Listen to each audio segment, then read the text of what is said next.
सभी प्यारे विद्यार्थियों को मेरा नमस्कार। कैसे हो आप लोग? पढ़ाई कैसे चल रही है? और जैसा कि 50 डेज के मिशन के अंदर आज हमारा डे तीसरा है और इसके अंदर फिर से आप लोगों के सामने एक महत्वपूर्ण व्यंजक लेकर आया हूं। कौन पढ़ने वाले हैं? एम्पियर का परपति नियम। ये बोर्ड एग्जाम में बेटा सीधा क्वेश्चन देखने को मिलता है।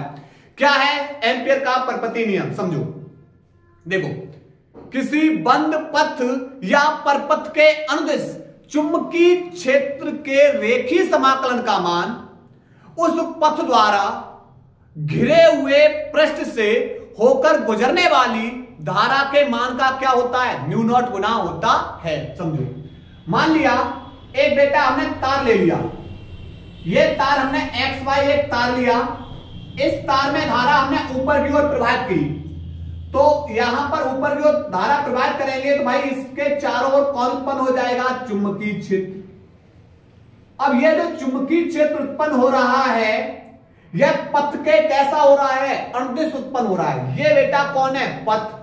कागज के तल के लंबवत बेटा कौन है? तार है, ठीक। और ये बेटा कौन हो जाएगा? पथ हो जाएगा। और पथ के ही अनुदिश कौन उत्पन्न हो रहा है? चुंबकीय क्षेत्र। पथ की लंबाई बेटा कौन है? पथ की लंबाई मैंने मान ली L। और L बेटा ये क्या है? ये वृत्ताकार है बेटा यहां पर, तो L हमारी कौन हो जाएगी? परिधि, ठीक। जब धारा प्रवाहित करोगे तो इससे R दूरी पर एक वृत्ताकार पथ है और जिसका केंद्र कौन है? O है, ठीक। तो यहां पर क्या बताया हमने? बताया इस नियम के अनुसार जो ये बंद पथ है, बंद पथ के अनुदिश ये जो चुंबकीय क्षेत्र है, इस चुंबकीय क्षेत्र का रेखीय समाकलन का मान उस पथ द्वारा घिरे हुए, उस पथ द्वारा घिरे हुए जो पृष्ठ है उससे होकर गुजरने वाली धारा के मान का क्या होता है? म्यू नॉट गुना होता है।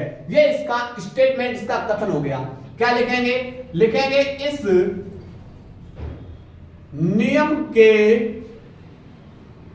अनुसार, इस नियम के अनुसार किसी बंद पथ या परपथ के अनुदिश चुंबकीय क्षेत्र,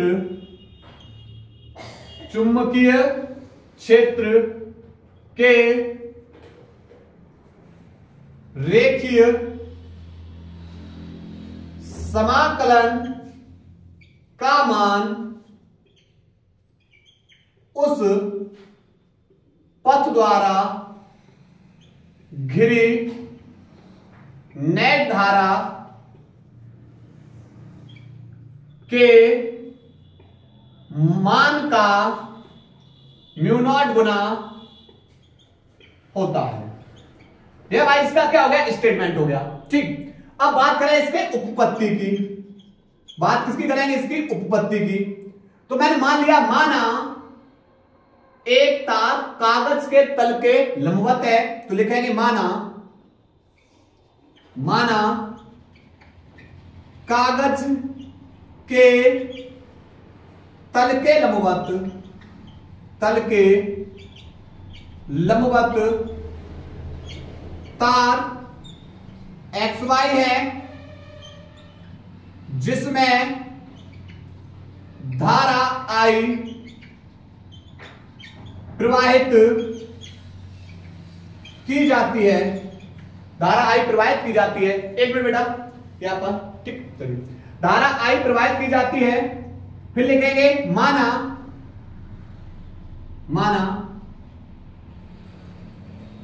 धारा I प्रवाहित की जाती है, ठीक है।